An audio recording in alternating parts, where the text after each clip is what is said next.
let's start. So, first things first. If you lose one game, it doesn't matter. If you lose 60 games, it doesn't matter. A lot of people, when they're in Diamond or Masters, the number one thing they go is they think that their games are the most important things that are happening in the entire world. This means that around every game you come around with a very intricate reasoning behind why you lost, why you won, and stuff like that, instead of like just moving forward with it. So number one tip in trying to maintain high masters or something like that, try not to care that much. I remember when I played League of Legends, I went to a couple of LANs. Every pleb talked about their ranked games. Every pleb, like non-stop, like low diamond, master tier. Like they went, dude, I played yesterday and I had, I don't know, my mid laner that fed. I got 2 really good kills at the beginning. I got that item, I snowballed, and I played another ranked game. And the best players went like, yeah, I played some ranked yesterday, just to warm up. So, don't make that big of a deal of a ranked game. That's my number one tip in case you're diamond or masters outside of the game. Okay, I don't know why, but the less you care, the more inclined you are to getting high ranked in Overwatch and in games in general. So, without further ado, let's play this VOD. It's mid to end September 2019. Right now, Sigma has been released for people that watch this VOD on YouTube a little bit later on. Popular supports are Lucio, Moira, as DPSs, Doomfist, Reaper, and as tanks, Sigma played almost non-stop, and Orisa. So we see like the tendency of double shield. Ana is not that good, can work, especially in Diamond. I have a theory, up until GM you can play whatever you want, comps don't matter that much as long as you're good. So in this team comp, you should stay in the back. You have everybody to nano. Priority targets, of course, Genji when he has Blade, Doomfist when he has ult, Doomfist when he doesn't have ult, Ryan if he's in front of people, then Sigma, then Lucio. I don't recommend nanoing Sigma that much, especially when he ults. A lot of Anas go for a nano on Sigma in the beginning, but you only do like a bit of damage, extra damage. So like you lift for 50 HP, and you lift for 75 HP instead. Who gives a fuck?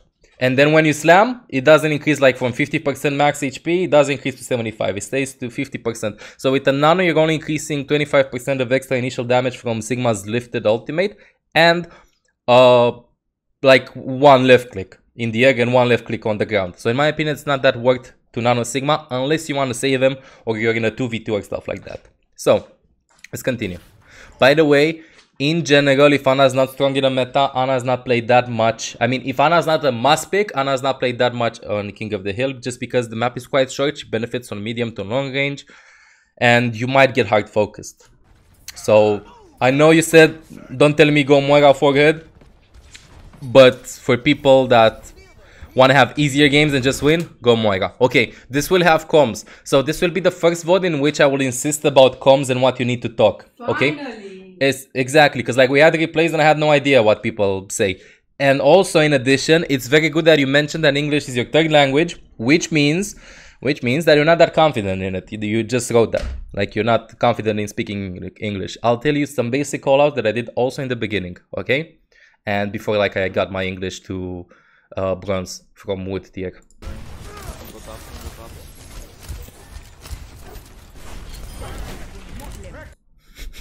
Yeah, you said something about the mouse. Alright, let me play this again. Okay, number one thing, slow motion. Sometimes when you pick this,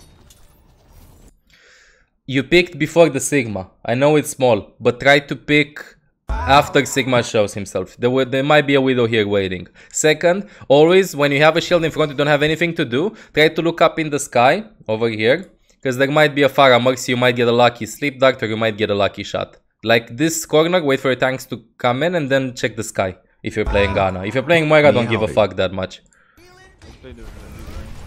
Let me delete this.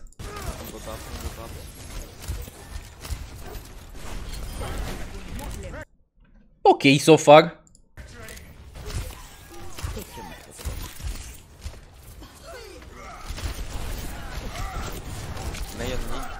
Right now, I would stop and ask you, what's the enemy team comp? One thing that a lot of people don't do in all ratings is press tab. I cannot exaggerate, cannot insist actually on how much it matters knowing what DPSs they have. Because based on you not pressing tab, this is what I'm seeing. Symmetra, Reinhardt, Mei, Ana. What's the other DPS? What's the other support? I mean, what's the other support? Because like, look, you got a Discord orb. Wait. So like you got a Discord orb on, and like you didn't know if they had a Zen or not. Maybe he would like charge his right click and pick around corners and right click you. So you kind of like need to listen to things like that. So if you find like a small opening in which you can detect the enemy team comp, just press tab, see the enemy team comp, and that's about it.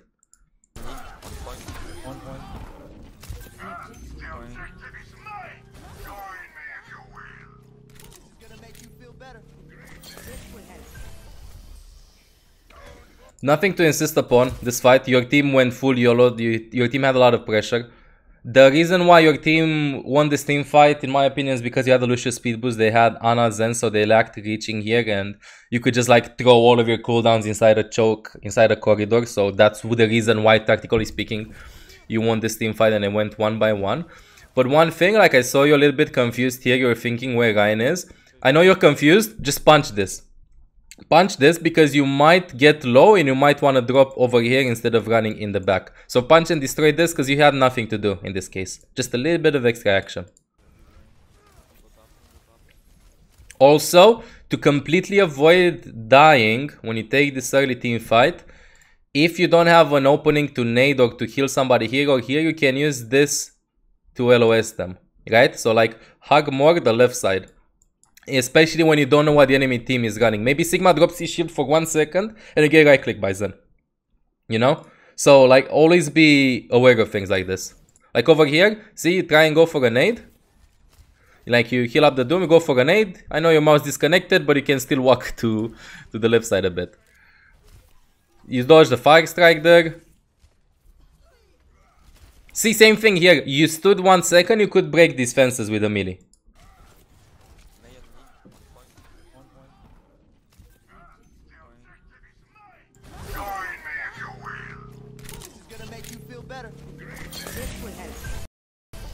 So yeah, technically speaking, once you win the first team fight, it should be easy to snowball if they don't get any picks in the beginning, because you have more gold charge than them, so you should win the next team fight quite easily. You're gonna probably have ults mid-fight. You're starting, okay, this is where you should be positioned, high ground, but again, I need to insist, where is the tab? Press tab. Maybe they swap to Widow. Maybe they swap to Widow. Maybe they swap to Pharah Mercy. Right now, you're like dancing around here. Maybe there's a Pharah in there ready to shoot you. Maybe there will be a Widow peeking around here, you don't have no shield. Second to that, you said something comp related. Usually, if you're not playing with a full bunker comp, and even if you do, I do insist on holding high ground. I know you're not confident in English, right? You just need to say 3 words. Come high ground. That's it. If you're not confident in speaking, just write come high ground. Staying here means a ton, because if they go here, if they go over here, you can drop to the point, same as where Reinhardt is right now. If they come here, you have a clear angle of shooting them from high ground.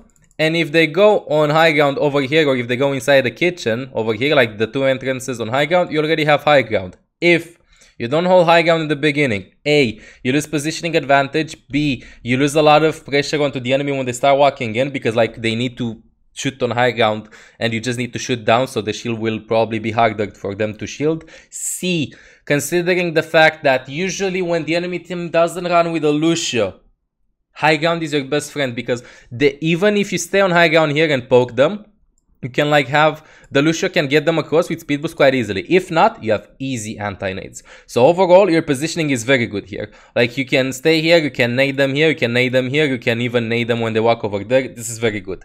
But comp related, because you told about team comps, just say this: come high ground. Come high ground. If they don't want to listen or you're not confident, you say come high ground. Come high ground. You can't shout, or you can't be like come high ground. Please team, come high ground. You can just write in chat. If they don't want to listen, who gives a fuck? Just stay here. But again, if you stay here, you need to think about it. Do they have something that can kill me long range? Do they have a Widow? Do they have a Hanzo? Do they have whatever? What do I need to dodge? You didn't press tab, you're not aware of things like this, you can get punished for this. If you die in this team fight, right now first, you're going to throw your entire position, your entire snowball, ultimate snowball advantage. Because you won the previous team fight, the enemy team didn't get that many kills, they're not that high on ults. You are kind of close to Nano, you're probably gonna get Nano mid-fight if the thing goes on and on. If both teams play correct, you should win the team fight just because of ult advantage. If you die right now in the beginning, your team doesn't have any ultimates, your team doesn't have the main heals because Lucio cannot heal like for other people and himself. So again, just by not pressing tab, in this case you like sacrifice, you put your entire team at the huge risk, because then you lose this team fight, then both teams have ultimates in the next team fight, then it's even, you know? So yeah, I know this doesn't seem like much, and I cannot stress enough, but pressing tab saves lives, saves games.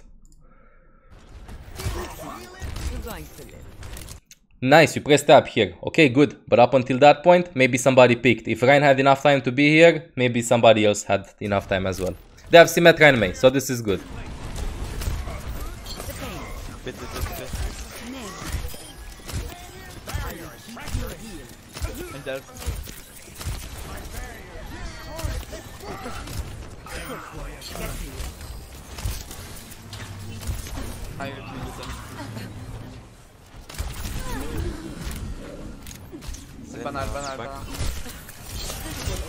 Oh, aggressive Ana. I have no idea how you escaped this. Good shooting, by the way. Very good shooting. They're just staggering a lot. And then you have one more team fight and you should win the round probably. Like they're staggering a ton. Like right now you can just call Zarya low, help your Ana. Nothing too complicated. But let me play the entire sequence. So, you start off on high ground. Good. They have Symmetra and Sim and May. They TP on high ground. You see it, you recognize the opportunity, shoot one shot, donate instantly. Very good. Because there's not a small delay, but players will not take the TP instantly. They're going to take like the TP half a second or 1 second later. You know?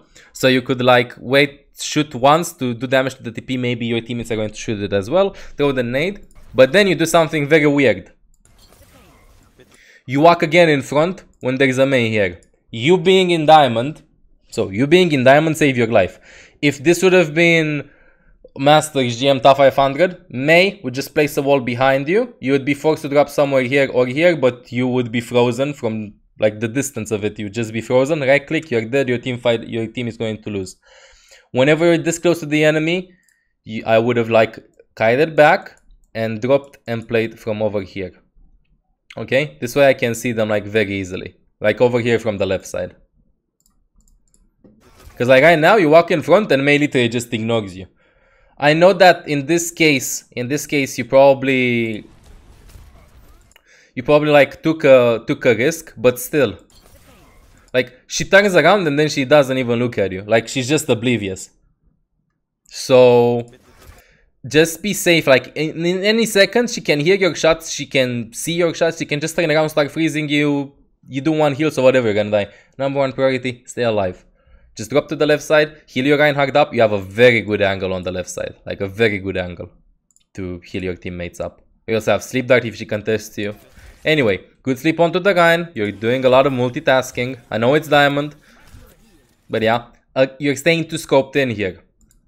Remember what the enemy team has. They have Zen, they have Ana. Any second, Zen can start shooting at you, Ana can start shooting at you, Sim can throw a right click at you. So right now, like, you have zero cover.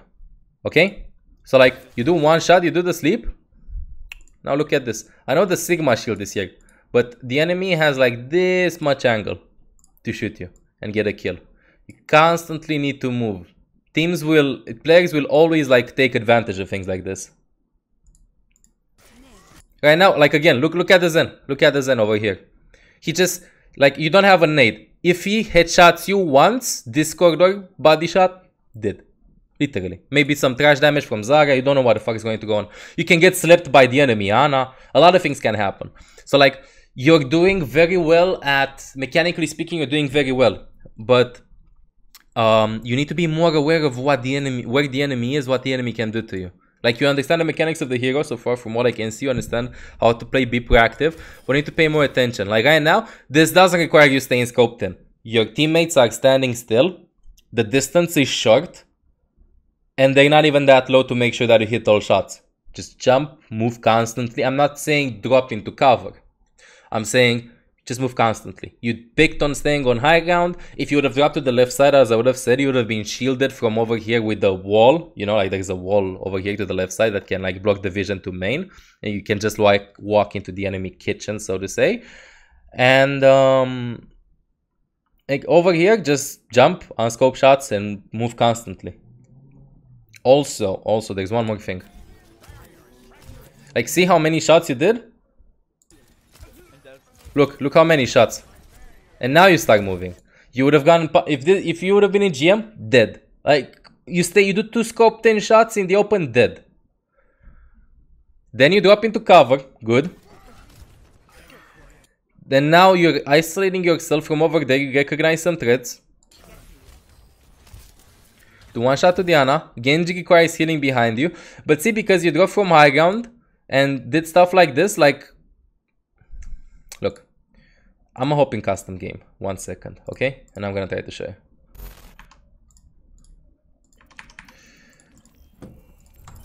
Training skirmish. Map. Because I think explaining play by play would make like a lot more sense to a lot of people. Ability cooldown time, movement speed. Okay.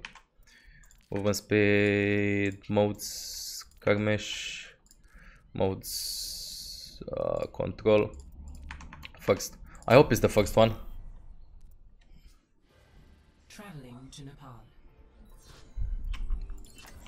Okay, perfect. So, you're staying here in the beginning. Again, you stay in the open. See how much space they have of shooting you. You can solve this problem a little bit by playing with this bell. Like, you can kite over here and use this. They cannot shoot through this.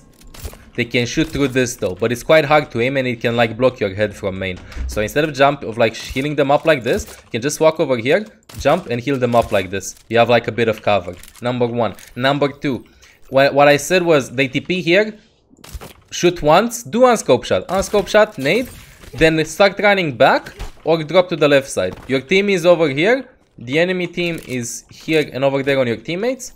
And you just heal them up from here. You don't go inside the kitchen because you don't know the enemy positions. You just drop over here, okay? And you see your team going to the point, or you see the enemy team starting to chase you. Go on high ground, easy clap, rotate to the other side. Same thing, instead of like just staying here and then dropping over here. Another thing you need to keep an eye out for map tricks on this section. 2 mini map tricks. So 1, you can stay on top of this, and if you jump, you can heal up your team, okay? Works on both sides. So in case in the beginning, like in the first team fight over here, like I was saying, blocking vision like this when you heal, so you don't get poked from here. But if you somehow like drop over here and your team is fighting there, you can heal them up from here. But if you want to be safe, you can just do this. Very hard to get hit by it. Second, you can walk on top of this, okay? So this is like a small trick. You can walk on top of this. So yeah. Anyway, let's hop back into the VOD.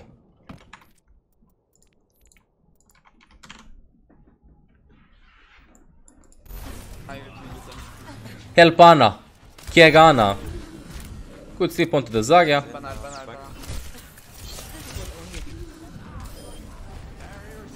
Bloodthirsty support though. Good.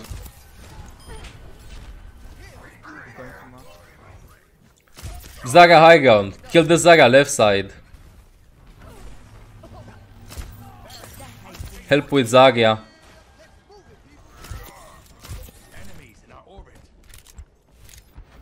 I'm not going to go deep in spawn talk because I've talked about this in the previous VODs. I'm just curious about like decision making. You're gonna have Nano. Mei gets walled. Zen dies. You're 6 versus 5.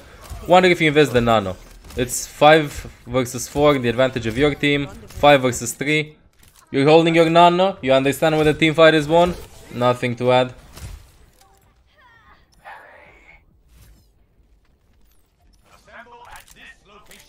Alright, one more fight. You have Nano. Good conservation of this. And then you think with the Nano. Probably have Nano Blade? Only have Reaper. Let's see who you Nano.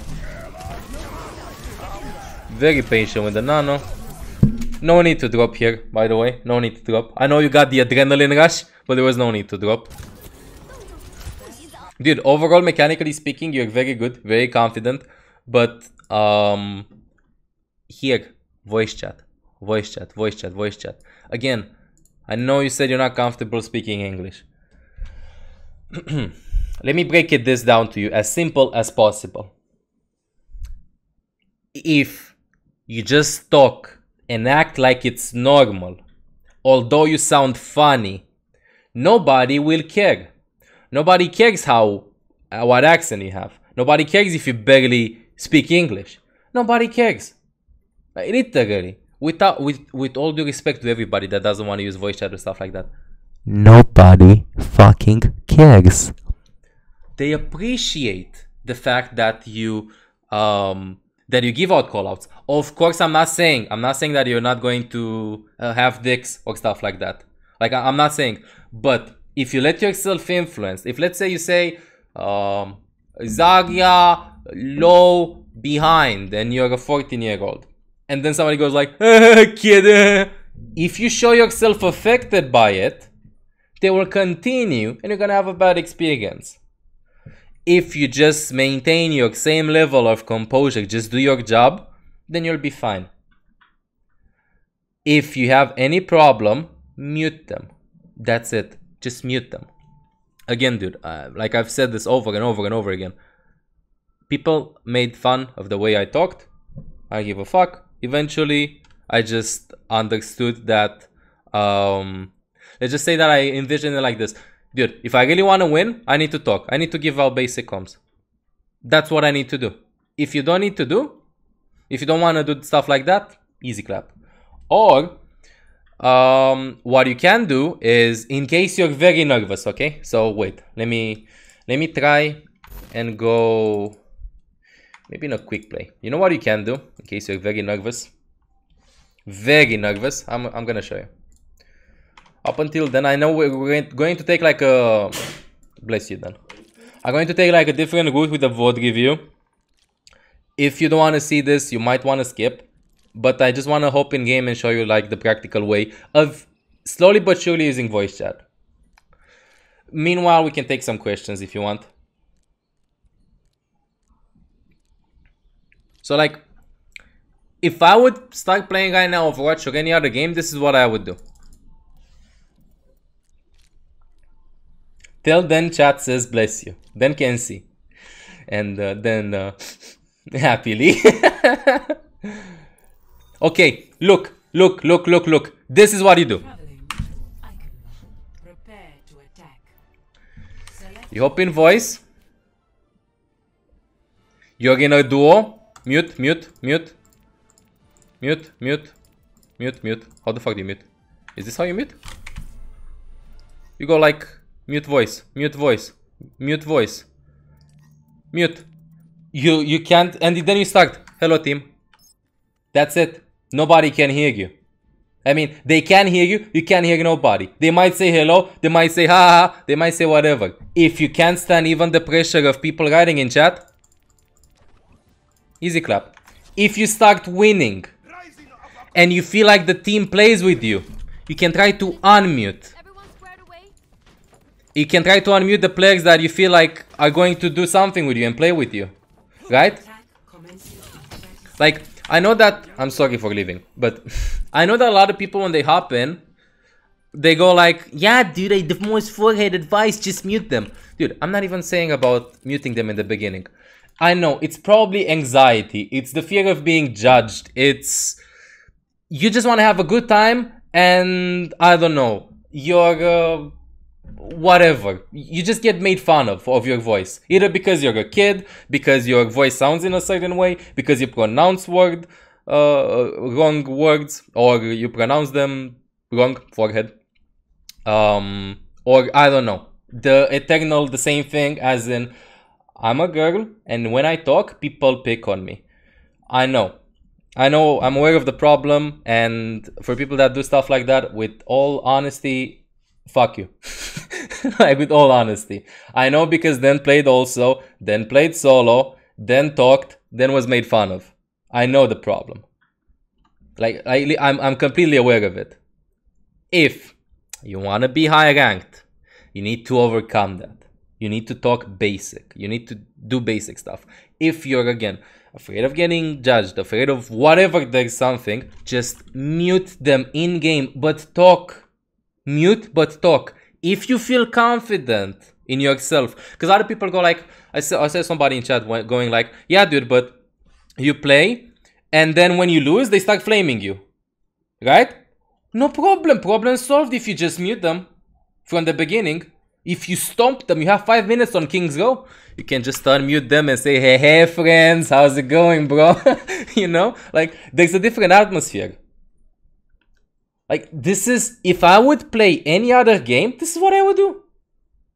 This is what I would do again. Mute everybody. Like, I play some Call of Duty, because it just got released, and I heard some people in voice. Hello there, friends, how's it going? Oh, yes, sir. Yeah, brother, let's go, kill him. The fuck you doing, bro? You know, instantly mute. My brain, bro, I want to focus, I want to play the game. I don't care about you talking or you flaming or stuff like that, or communication or stuff. I can't stand that right now. Maybe in the future, if we would have 2, 3, 5, 6, 10 games together, we pop off, then yeah, okay, dude, I unmute. This is mostly what's holding back people that are Diamond, Master, even GM. It's the fear of speaking. Let me give you like this. If you're afraid of speaking in a video game, are you going to be afraid of speaking when you're 30, 40, 50, 60 years old, when you need to speak? Like, you need to overcome it. I know it's not, I know how it is. I know how it feels. Like, trust me, I know. You just get used to it. Like, you just get used to it. You're scared of talking video games, but not IRL. Maybe some people are scared of talking IRL, but not in video games. Like, just mute. Mute them. If you feel okay, you can talk. You can talk. You can type. Whatever. Nice. Very nice. Overall, good mechanical round, by the way. Nothing to say. Your team snowballed. Your team played well. You're very proactive. Just one small decision-making thing. Ooh, 91% accuracy. Can we get some pogos in the chat? Ooh. Them stats though. 7-0. This is good. See? Had a very good round. Very good round. Although it seemed, to my eye, it seemed like you missed a couple of shots. But you see how high the accuracy was actually? Very good. Let's continue. So yeah, map positioning good, you understand, staying on high ground. And patient with the nano. You don't nano when the team fight is won. You wait for the nano. You don't panic nano somebody instantly. To an untrained eye, I think some people would have nanoed the Reaper or the Doomfist when they were low. No, you waited because you knew that Ryan had Shatter. If he gets the Shatter, you nanoed the Ryan. Like, that's very smart of you. Smarter than a regular Diamond player, at least. So that's very good. Let's see second round. That round, it's like your entire team played well, you know? Let's see this round. This round is harder. This map is harder for Ana overall. Harder to get into a good spot. The angles are weird. Map positioning is weird. Good quick scope. On-scope shot, nade. Or you can even keep the nade and look for an anti over here if you want something more advanced. Because you're afraid of Mei using the wall. Mei use the wall, Mei broke the wall. Consider it not being a threat right now. So I would save my nade. Play behind cover, see? Maybe you would have used the nade over here on Doomfist when he got hooked. Use the nade on Doom, heal up the Doom, anti the hog.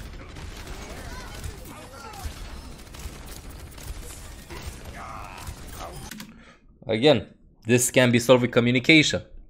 We can say, play left side, play right side. Or, if you don't feel like talking, ideally, in my experience, it's better to play from the left side on this section of the map. And the reason behind it is, I'll show you in-game. I know some people don't know. I know this VOD is weirder from the ones that I've did before. But I really want people to understand certain things. And this map is... This trick is actually... I don't know why, but a lot of people don't know it. On this section of the map. Let me go on this. So this map, I don't have movement speed. Let's go on actually. Let's just keep on moving. So the problem on this map is the fact that Ana has no like clear shot, so to say. There are a lot of walls in front. So she's going to struggle with line of sight. Like over there you saw Ryan was to the left, you're to the right. You don't know if you should walk past this. Playing from here in the beginning is okay. But if the team fight starts evolving, if you see the tanks that your tanks are hugging one side, as a general rule of thumb, the tanks will not swap to another side, even if you don't talk to them. Tanks are trained in Diamond Master, are trained. Tanks know that they want to control a wall. They're going to shield this, and when their shield is low, they're going to stay here. So, for you to predict where the tank will be, if you see a tank going left side, that tank then means that wants to fuck the left side. Like, you see the left side? You know, like over here, I just want to stay. Like, see some roses on the ground? That's the position of the tank over here to the left side. The tank doesn't want to stay on the right side. Like, if he goes left side, shield breaks, shield, he stays in cover, shield again. He will not... Ryan will not swing and then walk over here, deep, deep, deep, then shield here. So this is why you got confused in the beginning. You can keep your voice silent in cases like this. This is not something necessary to communicate. It comes with experience. Like instead of saying play left side of point or play right side of point, I might be you just for your streams. ML. You just follow make me feel the left side when I feel a bit right? down. mL7 love. So you like walk over here. Second, on this section of the map specifically, it's Nepal. If you play from the right side, you can get contested from a window from there. You can get shot from somebody on high ground. You can get shot from over here. And in case they push you, there's no way for you to rotate. Okay, you need to walk all the way. If you play from left side as a positional advantage, if you play from the left side, the sniper can't do anything to you to the right side. They need to push all the way up to the elephant. Second, you can deny vision from mid, from over here. Third, you can deny vision from over here if you can hear them and you think that there are any threats by just moving around the pillar. And right now, if you play from the right side, if you position yourself in precisely this spot to heal up your team that's trying to play around the pillar, you're exposed to 3 different sides. As opposed to playing from the left side from the beginning, playing behind your team, having a lot of cover and not being exposed to a lot of angles. In addition to this, then the reason why I jumped in custom game is in case you get pushed. Oh my god, I'm going to run here. Wait, no. You can jump on top of this and on top of this. There's snow. You cannot do this jump like here. You jump on top of the snow and you jump like this. As opposed to on the other side, if you get pushed, you need to either walk here in the middle of everybody, or you need to walk all the way in the back, which is way too long. Like, see, somebody, like a couple of people in chat don't know this as well. Like, dude, if you play from here, drop, jump, easy clap, from here. Another thing that people don't know is you can play on top of these, but this is not that important. This is the most important. It's the same on the other side. I'll show you. So like even, let's say this, you start a team fight, you start healing them, heal, you feel threatened, jump here, easy clap, heal them up, oh, I'm low, okay bro, reload, jump up, that's it, very good spot, okay? So very good to know. Another option, and I do recommend this, if you're in the beginning of the round and you want to swap how to play Nepal on this section, your diamond, silver, plat, whatever, the most uncontested spot, even in high rank, is over here top left in the beginning if you're playing Ana. Like over here, it's absolutely insane. You have clear vision of the point, you're going to struggle with line of sight a bit, but you can move constantly, you're safe, you have good nades, good angles for nades, and in addition to that, you can walk on top of this without any problem, and let me see if I can do it. Yeah, I can do it. You can also walk on top of this. You cannot climb from here. Oh, you can actually. Okay, so you can climb this, kind of hard, okay. I usually do it from a corner. And you can play from here like the entirety of the map. In case you cap the point, you're not forced to drop, like your team plays main, okay brother, no problem. Climb on top of this, and I can see main, right? Like you can play main, you can see main, you can do what you want. Also, they contest you, I need to drop the point, oh okay. Easy clap, I'm here. So this position is very good. Very, very, very good. Anyway, let's hop back into the VOD. Let me actually mute in-game sound.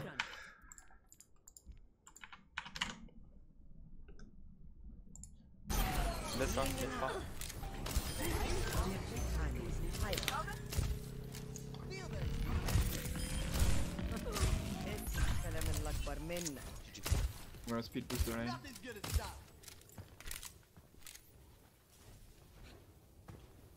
Activating the barrier.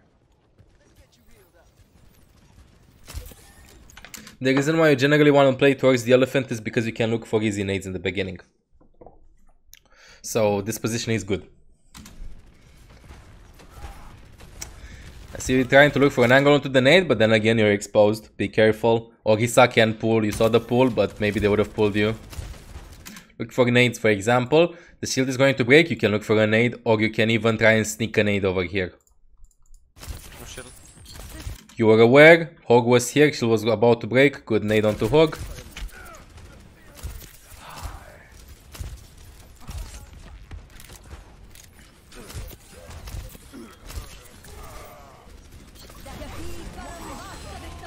Now you need to talk. Like now you need to talk. Play left side of shield, play right side of shield. Your Ana, your elo is dependent, there is a shield in front of you. This is something you need to talk. Play left, play right. Otherwise, you're gonna have a very hard time. In this case, play right of shield.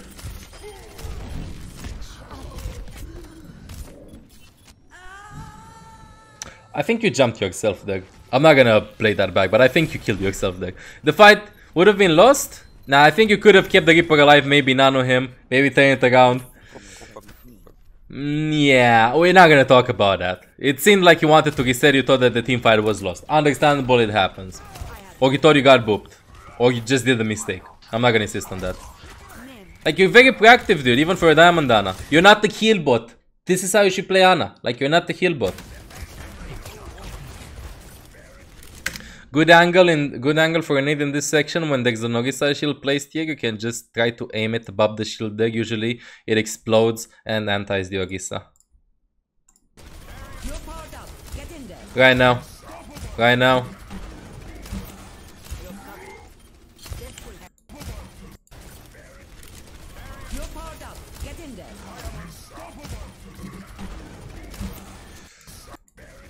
Let me see. I need you to press tab. Your team is still regrouping, by the way. Reaper is still respawning. Reaper walks out of spawn now. Reaper is still not with you. Your team starts walking in. Reaper is still not you. Reaper is getting close to you. Reaper is still not with you. Doom's over there. I understand the nano to the Doom, the intention behind it. But in this case, I would have only nanoed him if he would have had his ultimate to escape. Otherwise, I would have kept the nano. Reaper was still not with us. He went way too early, way too YOLO. Not your responsibility to save him. In this case, again, you can just say, wait for Reaper, regroup. You know the Reaper, he goes in, he drops. I don't think he can even ult. Yeah, he can't even ult. Anyway, let's see if you win the team fight. But, what would have happened if you would have thrown an ugly anti over here? You know? Like this is, like even before you nano the Doom, throw an anti, put some pressure. Might have killed somebody. No, Symmetra.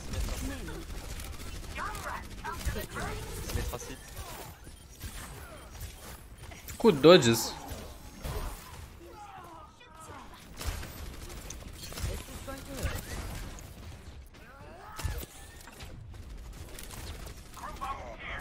Let's see what happens. You almost have another nano. Dude, good sleeps. Hey. What did I see?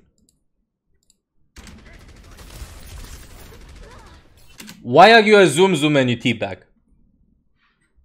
Why are you a zoom and you teabag? You saw what happened to people that teabag? Don't teabag when you hit the sleep duct. Or you just wanted to dodge. Maybe you just wanted to dodge. And then the description, that's karma. Like, you lost that round because of that teabag. You know, karma knows. Anti, look. Angle here. mL7 love mL7 Shield is going to break. mL7 Angle here. Anymore. Rotate to the right side. Anti. Good. One tip.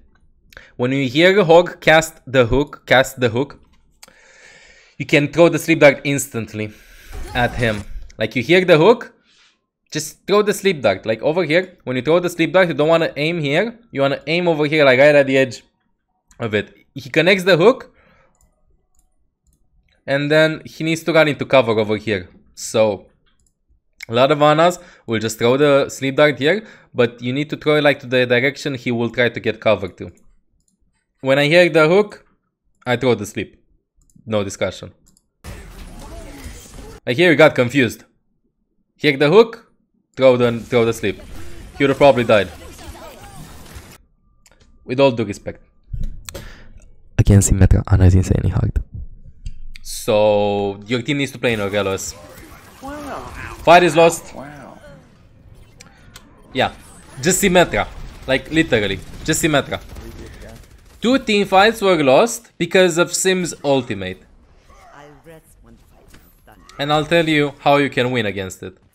This will only hurt for a minute.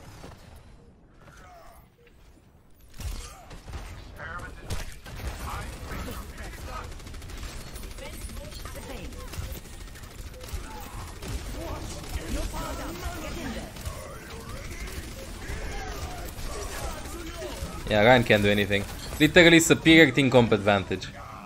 The perks of playing in Diamond. So, now we need to do some theory crafting. So, it goes a little bit like this. What does your team have?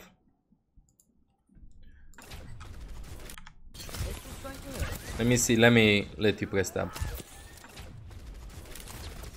Okay, so the enemy team plays with Lucio, Bop, Symmetra, Mei, Hog, Orisa, which means that if your team goes into them, they're fucked.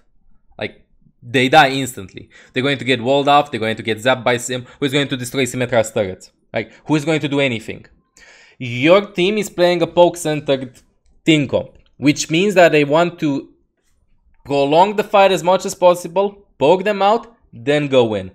So, your nano prioritization in this team comp should not be necessarily the Reinhardt. Should probably be even the Junkrat, dude. Junkrat or Pharah. Pharah preferably. Even if she doesn't have ultimate. Direct hits to force immortality field. To make the tank slow. To farm her ultimate up really fast. She will only struggle against Baptiste.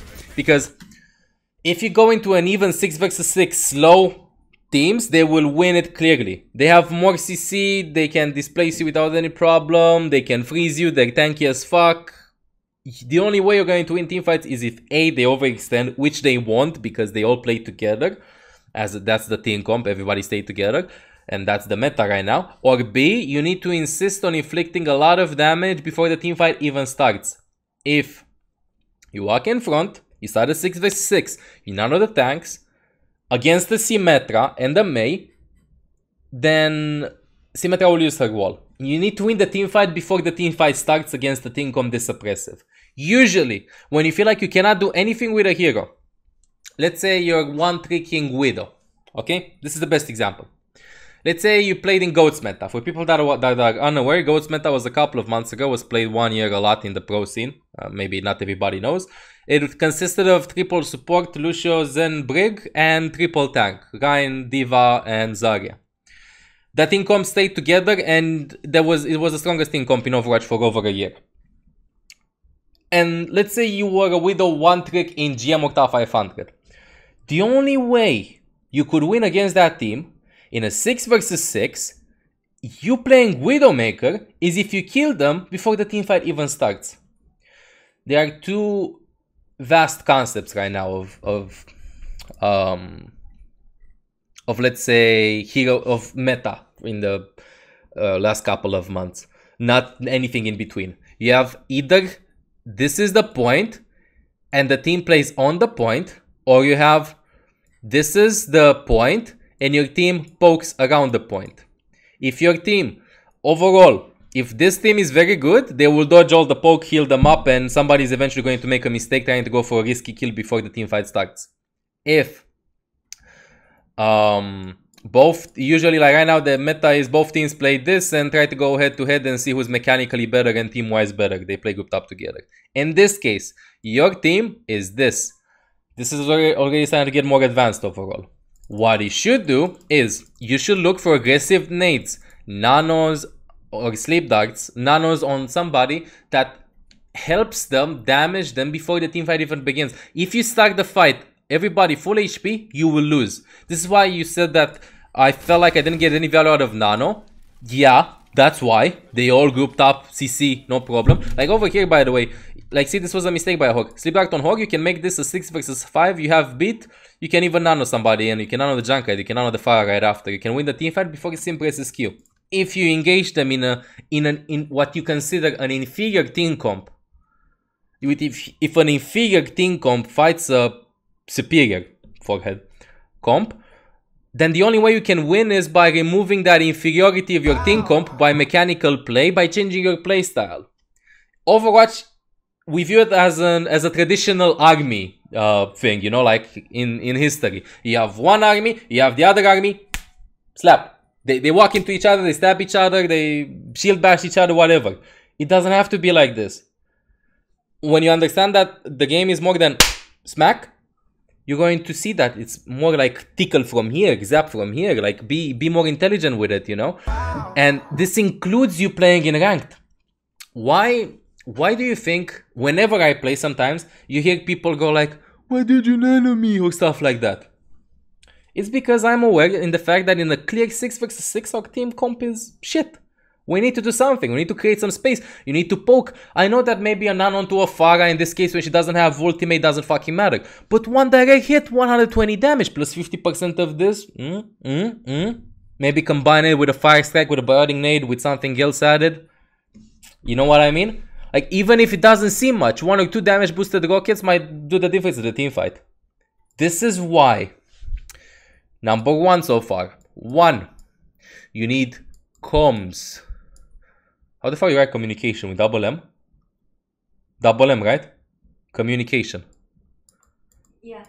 You need to communicate more. Communication. Okay. Number 2. You need to be smart.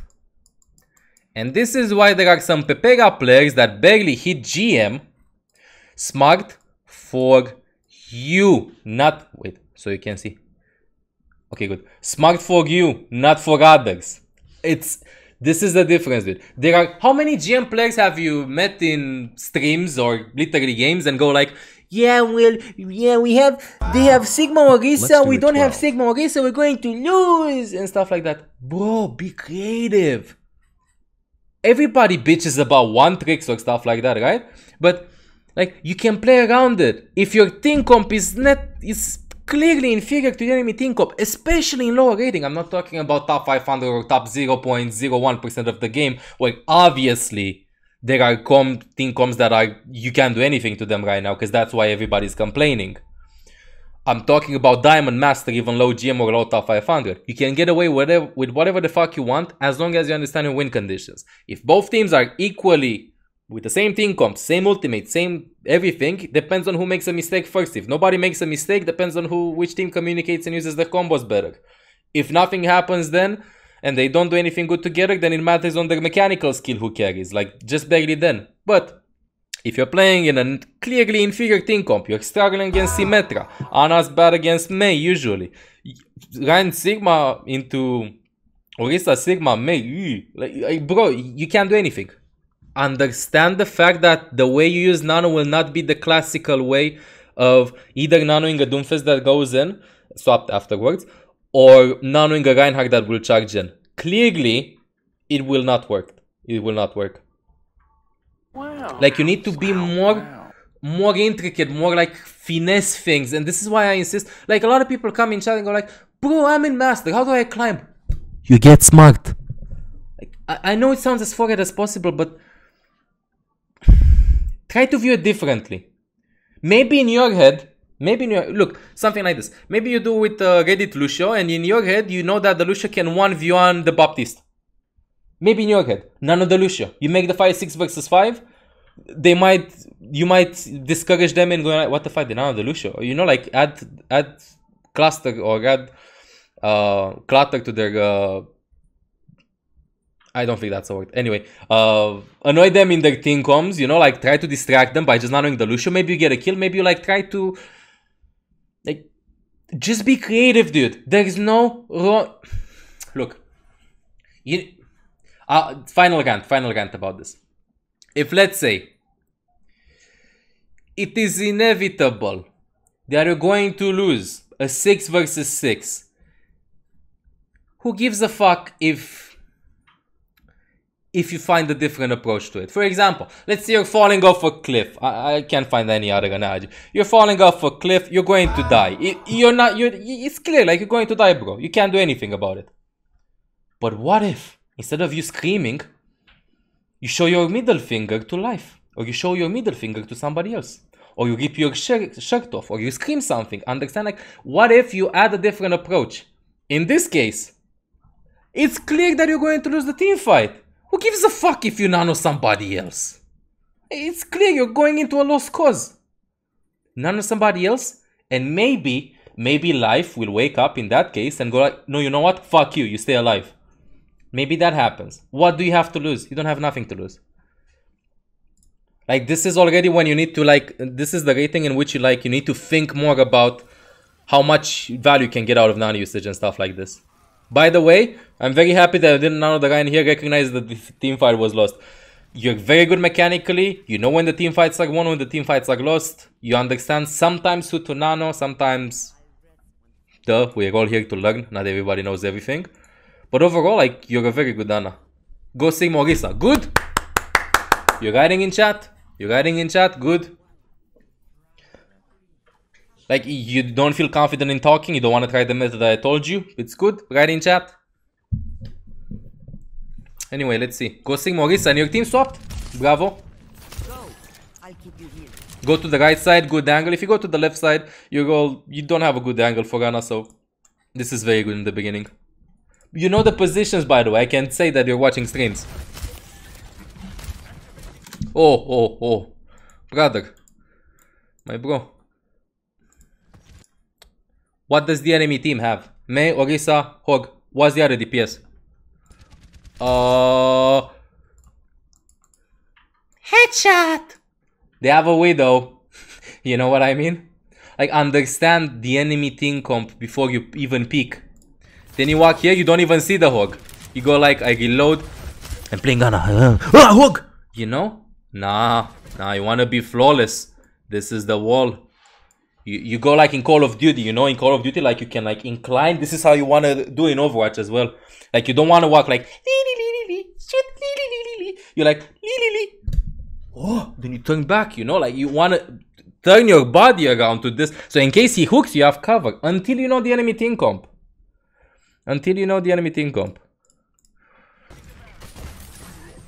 Good that like the Hog was slow. If you would have been GM, dead, like dead, instantly dead. But Hog is Diamond, so you get another chance.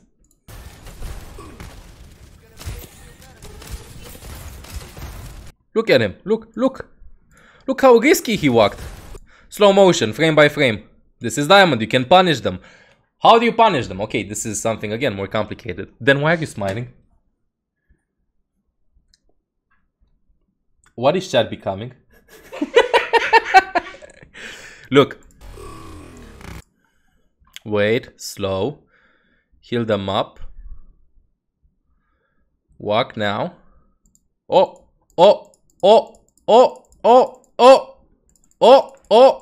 Still no hook, by the way.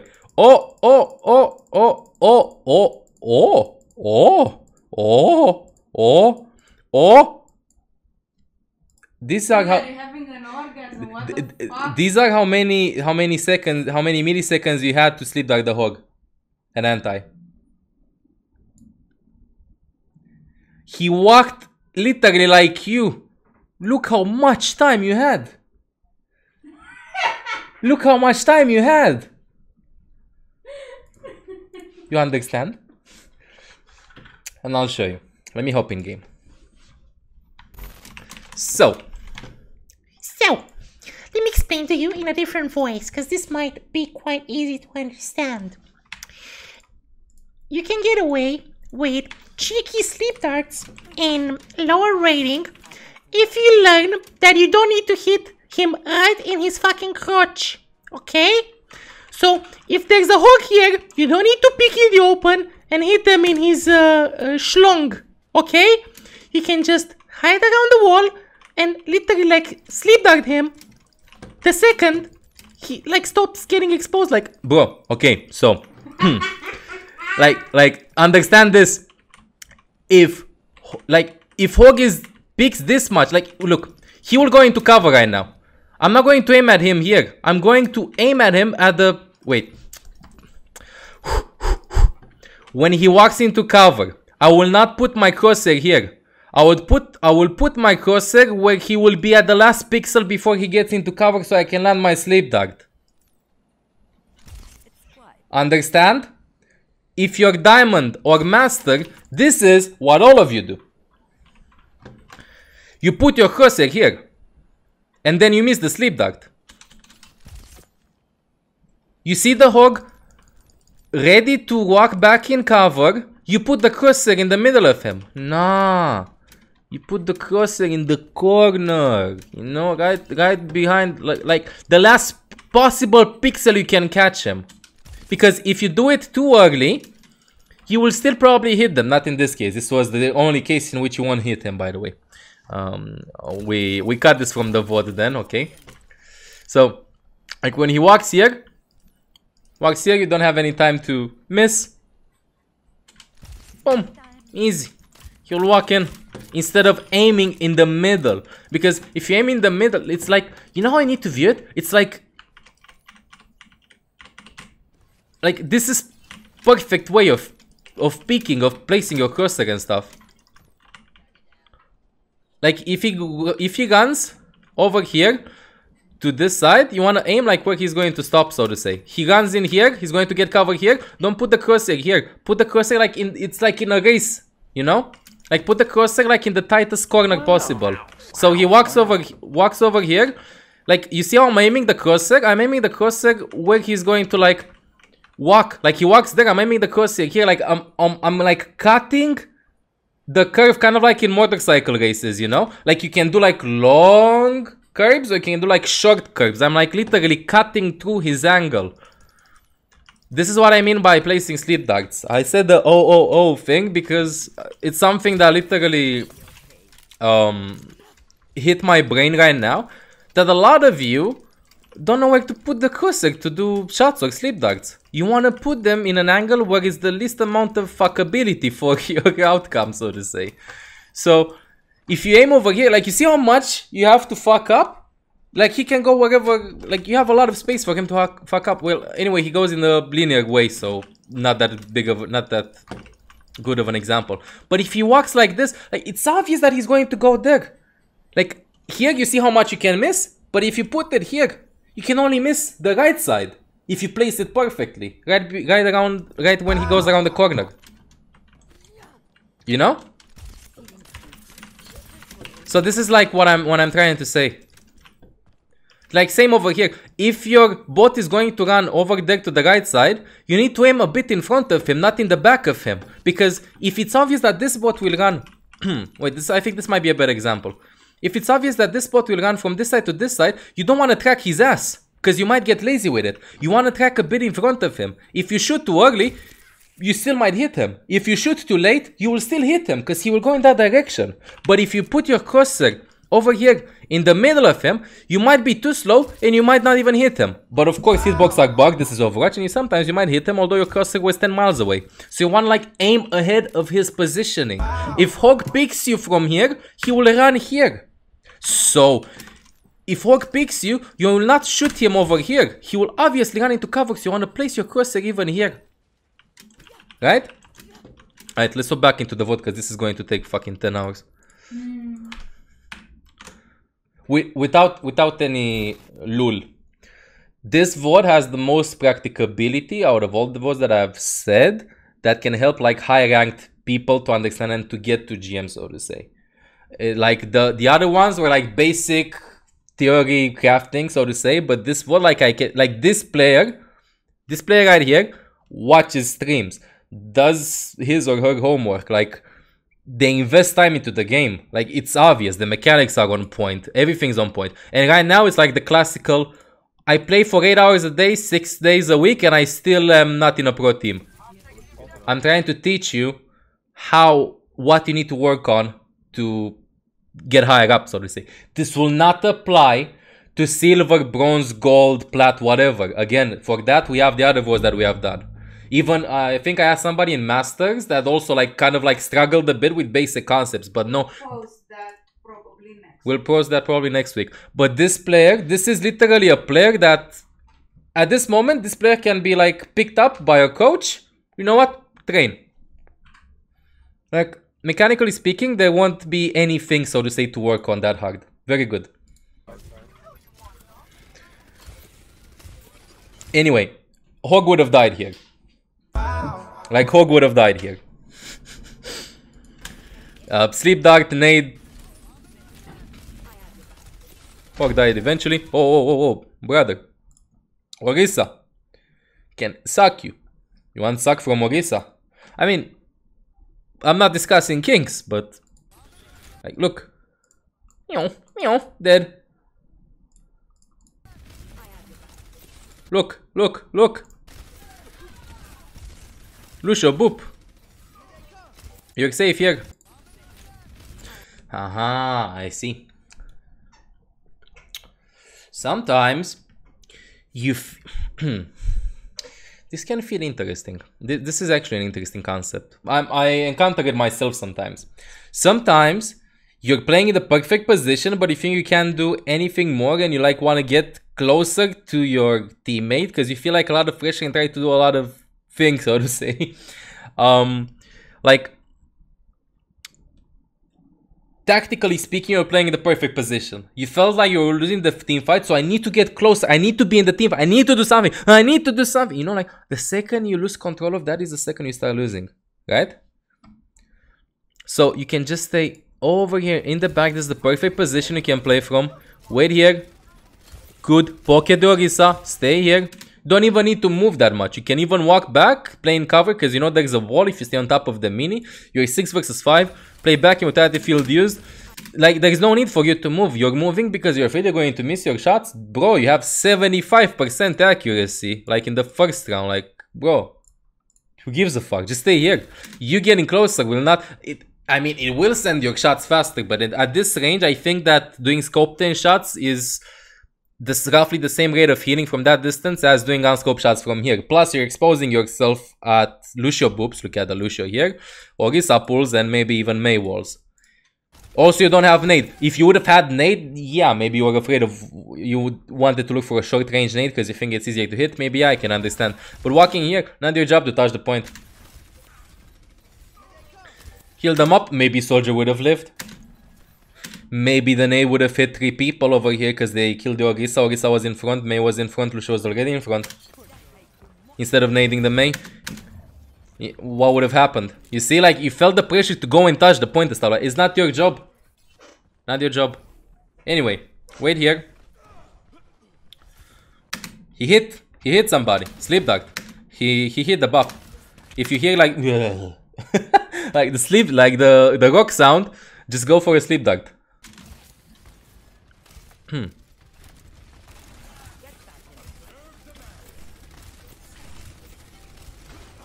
Whoa, brother. What's to your right? Is there somebody in this door to your right? Maybe there's I don't know, somebody waiting over there. Check your corners. Whoa. Look for a nade in front of the shield versus Orisa pull and stuff. No, brother. You're not a tank. You're getting frustrated. It's 1-1. You had a perfect round first round. Second round, you couldn't do 2 fights you lost. But that's King of the Hill because of you not using your nano in the correct way, so to say. When you used it in the correct way, it was like, this is what would happen, dude, again, for the second round. If you would play in a team, coaches would tell you, you played the wrong team comp, that's why you lost. If you want to be more than just a player in a team, you'll be like, yeah, the team comp might have been like that, but I think we can do something with that. You know, that's what I'm trying to say. So, you lost that. Unlucky. Try to go for a nade, go in cover. What did I tell you? Check your corner. If you would have played from here, instead of throwing the nade over there, if you checked your right side corner, easy sleep dart, easy anti. See what I mean? Openings. If you land the nade here, what do you want? You want a Funko Pop?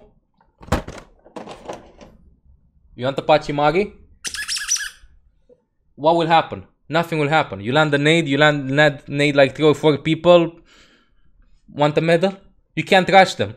Orisa will pull you back. A shield is in, 2 shields are, or shield is in front. Lucio will speed back. They have immortality field. Mei will wall. Will freeze everybody in that corridor. You won't do anything. See? Like in this case, this is something that I learned as well. Like I went like, bro, I'm nading like 5 people, and you hear some mana is in ranked as well. Like you hear them. Big anti, big anti, big anti. Okay, dude, you want a Pachimari? Woo! Who gives a fuck? You need to understand that you need to get values out of your antis. In this case, you land that anti, nothing happens. They will just wall, they will speed boost back, they will immortality field. If you would have just played safe, wait for their mistake, you can punish them quite easily. As a trick. Diamond and Master is full of players that think they're good. Full of players. I'm not even joking. They know the perfect team comms, they know how to play mechanically perfect, they're geniuses. It's just that their teams are holding them back. But this means that they will play insanely risky. If you play Ana's the support that can punish risky plays very easily with Sleep Dark and Nade. You see the Hog here? You could see this from 10 miles away. Like, where you walk there, Orisa's in front, Mei's in front, where are the others? Where's Hog? Wait, he watched streamers flank? Ah, okay, I keep my Sleep Dark. Easy clap. Sleep the Hog, Nade the Hog. 6v5. Instead of trying to play in a proact, everybody in Diamond and Master tries to be a star. You can try to speculate that by trying to take advantage of the star syndrome, so to say. You know? That's how you can like try to take advantage of that. Wait for them to make a mistake. Especially with Ana. Like, I'm not talking about Moira. With Moira, okay bro, go be YOLO, whatever the fuck you want. But with Ana, with Sleep Dark and Nade, the support that can punish more, can punish the most out of all of the supports. Wait for their mistakes. You don't need to force anything. In top 500, things change. Usually, when both teams are equal in skill and in confidence and in stuff, it matters on who creates opportunities. But up until GM, you can just probably get to GM easy if you just wait for the enemy team to feed. Look, overextended. What did I say? Look how much you overextended. Why did he run here? Run here. Look at your team. Star syndrome. And then you might hear the Hog. Bro, any help? Heal, heal. Where are you, team? Heal. We all know that player. We all know players like that. Why don't you hold left side? We all know. So, yeah.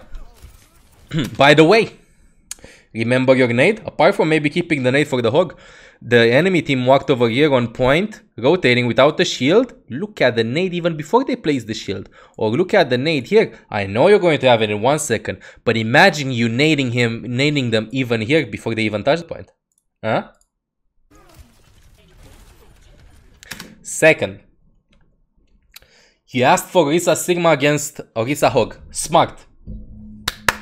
But again, we're going to more intricate things, because I see that you know the game. Against Orisa Hog, you wrote in chat, play Sigma Orisa. Easy clap. Now, write this. Pull above shield. I nade your pull. Every fight. Pull above shield, you nade, that's it. GG. Orisa doesn't pull above shield because she doesn't know who to combo with. Like you see Orisa. Pepega. Throw it here. But you didn't tell her. They were willing to swap to Orisa Sigma. Maybe they're willing to pull above shield as well. How do you time that? Experience. You're gonna miss the first 2 or 3 ones and then you're going to understand. I'm not going to go and show you like, yeah, on this graph, like if the pull goes over here, this X and Y, you know, at this angle, you need to calculate the 0.25 meters per second. You need to place the nade. No, dude, just miss the nade 5 times and then you know it. Look, the nade above the shield before they rotate. Is that Doomfist? Yeah, that's Doomfist.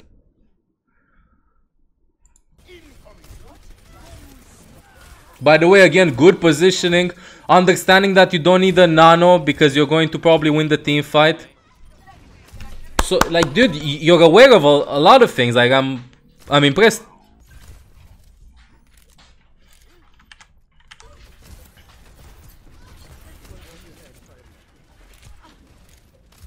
You know what you're very good at? Knowing when the fight is won or lost. You can speculate that. Some people's some people's some people are just good at something than others. You understood by watching streams or by playing or whatever. You understand where the team fight is won.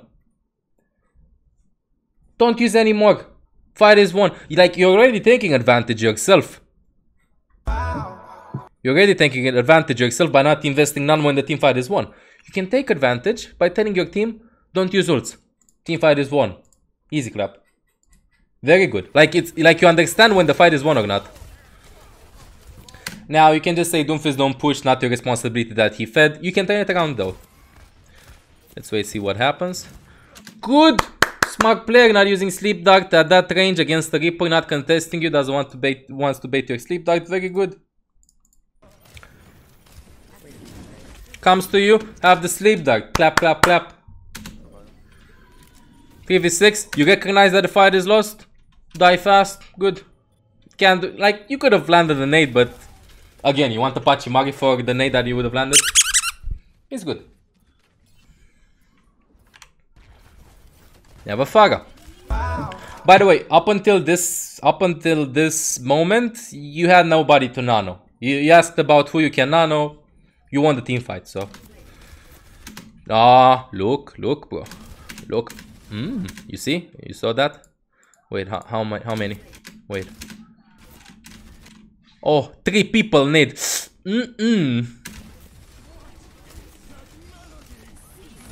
Melody goes in. Maybe anti. Doom has ult? Nah, Doom doesn't have ult. Used it last fight.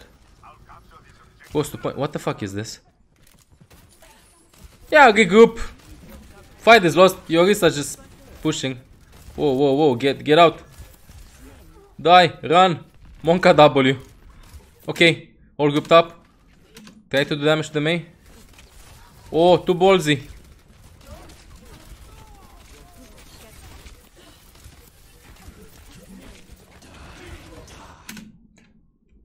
Welcome to the typical Diamond teamfight.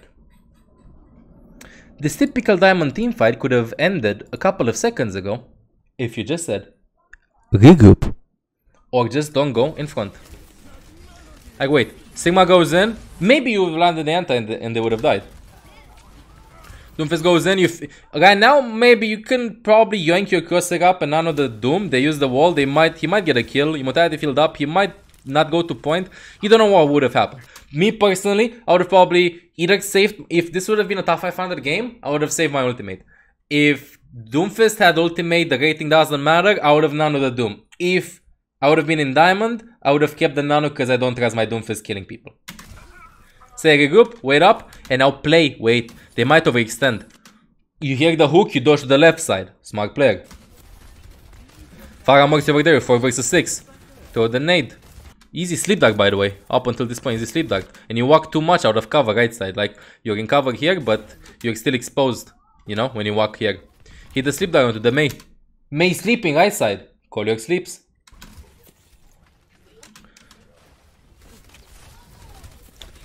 Walk out of cover. It's like when it's 83% like this, you're better off just nanoing somebody. You traded kills, you're probably going to die, just throw the nano in. Nano.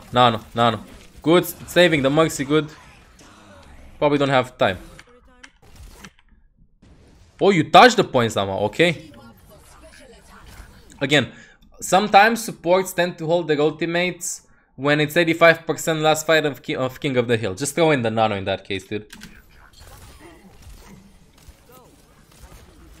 Your team is winning, apparently. Ball. Keep the nano. Nano the ball after.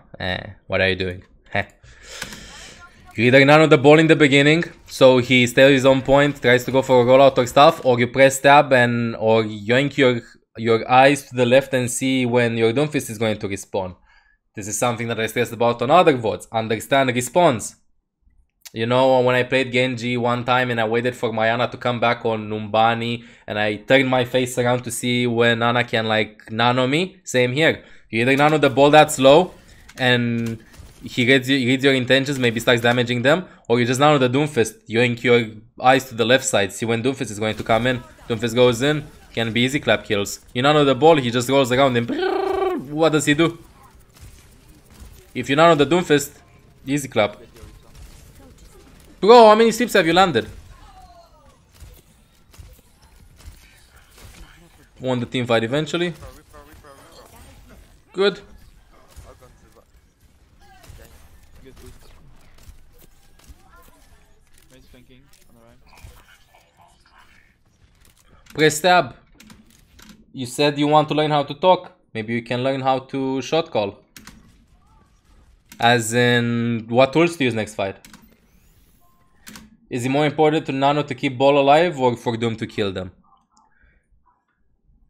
Considering they were very tanky in that particular case, if you nano the ball, you're just going to stall the point as much as possible. Whereas if you add extra damage to the fight by nanoing the Doomfist, you might actually win the fight.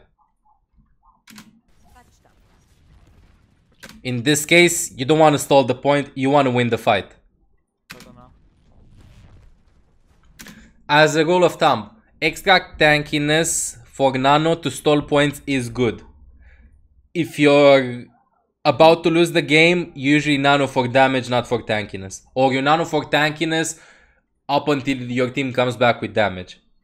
You know, like you nano the Reinhardt for waiting for Genji, waiting for Reaper to come in with Blossom, for example. I would have nano Doomfist, clearly. You can go more YOLO, he's tanky. If ball dies, whatever. They're not going to kill ball first, also. You know, like they're going to kill ball last, probably. If they focus ball first, then that's a mistake. Even if you nano him.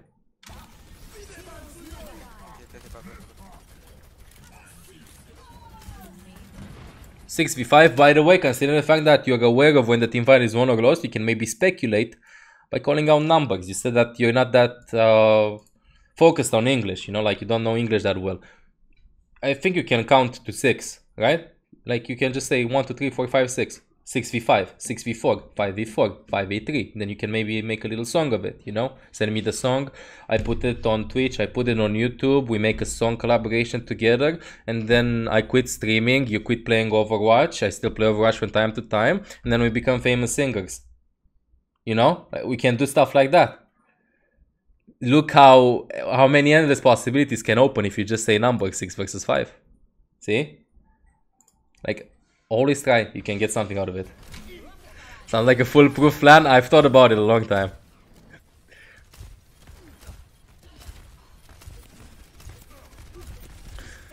I won't insist on one thing that you seem to struggle with in general is long range heals. If I would be to bet, I think you play a lot of Ana Paintball. Playing a lot of Ana Paintball makes you really good mechanically short and medium range. But if you want to be a good Ana, you don't need to play only Ana Paintball. You struggle in recognizing when your teammates need long range heals. Like over here, those shots, like your mechanics are very good. I'm amazed by the fact that you don't take your time to hit these shots. Go in a custom game, you know my aim training thing, you know the code that I always put on screen and chat asks. Go there, put the bots at maximum distance, start shooting them, and you need to work on long range heal or damage. If you want to become a better Ana, you need to understand. Some Anas are better short range, some Anas are better medium range, some Anas are better long range. You need to be good at all and excel at least 2. My opinion, if you want to be in GM or top 500. You can't be mediocre. You can't only do quick scopes or hit short range. As a lot of Anas do. A lot of Anas, you see them literally play Ana like Tracer, land a nade, try to kill the support, and then they teabag. When they need to heal somebody up in the distance, their hand starts shaking. So, here the same thing. Like if you see a Doomfist here, like a lot of Anas walk in front, literally do this and then you die. Right? But, sorry then, but you need to be all-inclusive, so to say.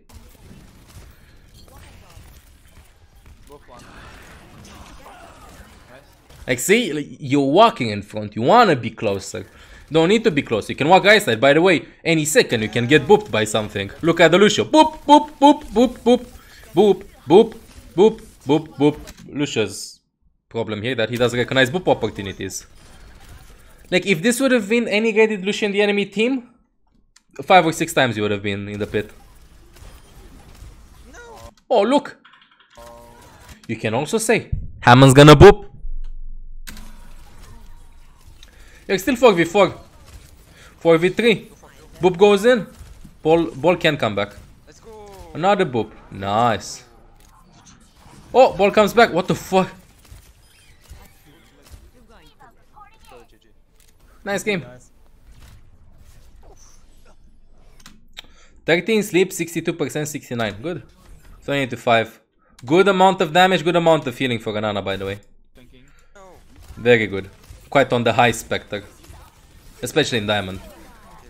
Roughly a little bit less of, like, you do 1 damage to 2 healing, best scenario.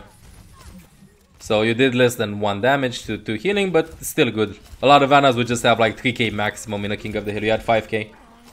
0 nano boost assist. See, exactly what I told you. It's not necessary, like, you just nanoed people to be alive. You didn't nano people to kill them. You strike me as a... You seem complicated. You strike me as both as a defensive and as an aggressive support. You need to pick and try to speculate that. Overall, your strengths are: you're very good mechanically, you're very good at understanding when the team fight is won, and your positioning is good as fuck. You struggle with pressing tab and seeing what the enemy team has.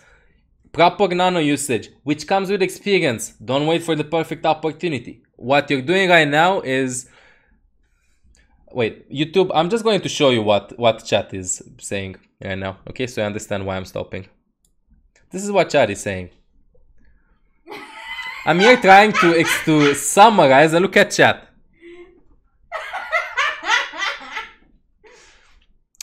Yeah, I'm going to keep on talking like this to some. I'm not going to look at. I think I'm going to close the screen. Anyway, dude, it's fucking weird not looking at the screen. So, well, take the chat away from the phone. No, I want YouTube to see chat. YouTube, see chat. Again, to summarize it, you need to work on the following. Long range shots, mechanically speaking. Fuck kind of paintball. Go in custom games, shoot targets long range distance. Second, start talking in English. I know it's going to be hard. I told you, mute them in game. If you feel confident, unmute them. If you don't feel confident in talking, just write. Just tell them. Just write. You go easy crap. Yeah, you can write. Even you said in the VOD in the beginning, you can write English. You can write in English very good. Good. Just write. Third. Recognize proper nano usage, as in do more risky nanos. Who gives a fuck? Like, you're in Diamond, nobody gives a fuck. 4. If you don't feel confident in playing with other people, you're very good mechanically. I think you would thrive right now in playing in a group of players. Like, I think right now if you start specializing in in supports, if you don't specialize already, I think you're a good addition to any 2-stack, 3-stack, 4-stack, 5-stack, 6-stack. You can also try to play in teams. Playing in a group might be easier for you to start speaking in English if you play with friends. You know, it might be easier than starting speaking with randoms. You are a player with a lot of potential. You seem like you put in a lot of hours into the game. Right now, the hard part starts. What you've did so far is you just literally laid down some very good foundation for a good player. And right now, to be honest, you invested a lot of time to get to this point where a lot of people don't get here. And right now you need to paint and build up, you know, each wall. You need to like isolate it. You need to do a lot of things like that. This is the first time you're becoming a very good player. And look, chat. Look at this, Pepega. Teach me how to get out of bronze. Oh wait, win. Don't lose. Easy clap. That summarizes the VOD chat.